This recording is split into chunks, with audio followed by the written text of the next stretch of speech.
आज हम एक बड़ी मजेदार और अनोखी भूत की कहानी को समझने वाले हैं। यहाँ मकसद सिर्फ कहानी सुनाना ही नहीं, बल्कि ये देखना है कि कहानी कहने का जो पुराना तरीका है, जिसमें एक हीरो होता है, उसकी एक इच्छा होती है और फिर रास्ते में मुश्किलें आती हैं, वो आज भी हमें इतना क्यों लुभाता है। तो कहानी शुरू कहाँ से होती है? एक भूत के इस बड़े ही वाजिब और मज़ेदार सवाल से।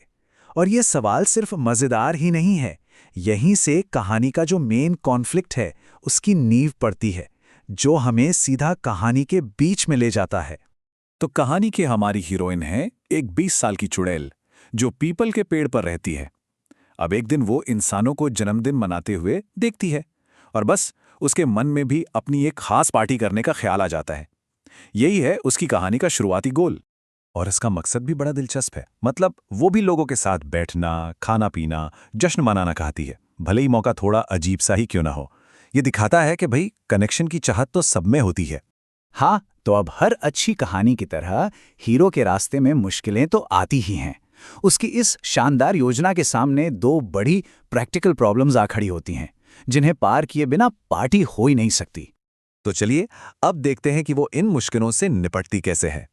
कहानी का ये वो हिस्सा है जहां हमारे हीरोइन को अपनी पार्टी को कामयाब बनाने के लिए कुछ क्रिएटिव सोचना पड़ता है, और यही चीज किसी भी कहानी को इंटरेस्टिंग बनाती है। तो देखिए, मुश्किलें एकदम सीधी साधी हैं। पहली, पार्टी के लिए गेस्ट नहीं है, और दूसरी, खाने का कोई जुगाड़ नहीं है। और इनके जो सोल्यूशन है वो भी उतने ही मजेदार और कह सकते हैं सुपरनैचुरल हैं, जो कहानी को आगे बढ़ाते हैं। अब मेहमानों वाली प्रॉब्लम को सॉल्व करने के लिए वो पास के एक खंडहर में जाती है और दो और चुड़ैलों, श्रेया और प्रीत को इनवाइट करती है। वो आने को तैयार तो हो जाती हैं, पर एक शर्त के साथ कि खाना एकदम जबरदस्त होना चाहिए। अब देखिए, इससे कहानी का मजा और बढ़ गया। और खाने की दिक्कत, वो तो भाई किस्मत से सॉल्व होती है। वो कुछ लोगों को एक राजनेता के बेटे के लिए बिरयानी का एक बड़ा सा ऑर्डर देते हुए सुन लेती है, और बस उसके दिमाग की बत्ती जल जाती है। और बस यहीं से कहानी एक मजेदार मोड़ ले लेती है। जो बस एक पार्टी का प्लान था, वो अब एक बिरयानी हाइस्ट, मतलब एक तरह की पाक कला वाली चोरी में बदल जाता है। यहां से कहानी में एक्शन शुरू होता है। अब किसी भी अच्छी चोरी की कहानी की तरह यहां सब कुछ टाइमिंग का खेल है। उसे खाना चुराना होगा इससे पहले कि असली मालिक उसे लेने के लिए आ जाएं। तो एक तरह से ये वक्त के खिलाफ एक दौड़ है। तो जब वो रेस्टोरेंट पहुंचती है ना, तो खाने की ऐसी जबरदस्त खुशबू आती है कि उसका इरादा और भी पक्का हो जाता है। वो सोचती है, सिर्फ बिरयानी क्यों, पूरा मेन्यू ले चलते हैं, और फिर अपनी जादुई ताकत से सब कुछ उड़ाकर अपने पेड़ पर ले आती है। तो ठीक है, खाना आ गया, मेहमान भी आ गए हैं और पार्टी बस शुरू हो ही रही है।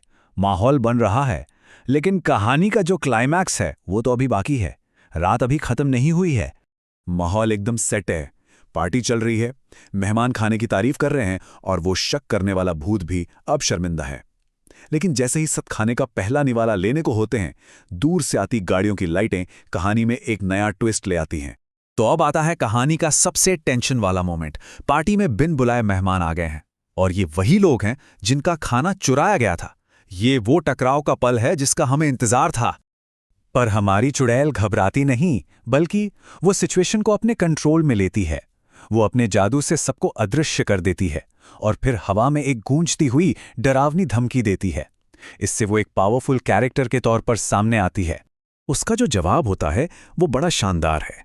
एक के बाद एक ऐसे स्टेप्स लेती है जिससे न सिर्फ पार्टी बचाती है, बल्कि उस इलाके में उसकी धाक भी जम जाती है। ये मुश्किल का एक बहुत ही संतोषजनक हल था। तो नतीजा, पार्टी जबरदस्त हिट रहती है। चोरी की बिरयानी पर नई नई दोस्ती हो जाती है, और ये पूरा किस्सा एक लोकल कहानी बन जाता है। कहानी एक बहुत यादगार मोड़ पर आकर खत्म होती है। तो आखिर में ये कहानी हमें एक बड़े गहरे सवाल पर सोचने के लिए छोड़ जाती है।